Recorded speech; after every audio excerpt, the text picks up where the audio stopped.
Hello and welcome back to our channel. So today in this video we are going to discuss about how you can log in your Everyplate account. So without wasting much of our time, let's dive into the video.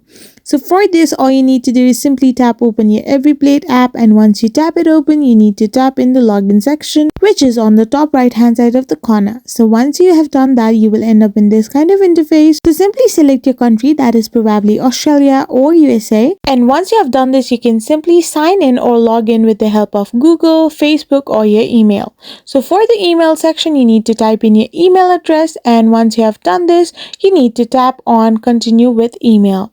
So once you tap on continue with email, you will be redirected to a different kind of interface where you need to type in your password of your account as well.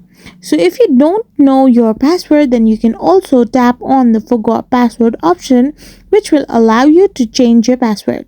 So once you have done this, simply give your email address and hit the reset password option, which will allow you to get a mail that will help you reset your password on Everyplate. I hope you found this video helpful, so don't forget to hit that subscribe button and do give us a thumbs up. We will be back again with more interesting videos. Thank you for watching.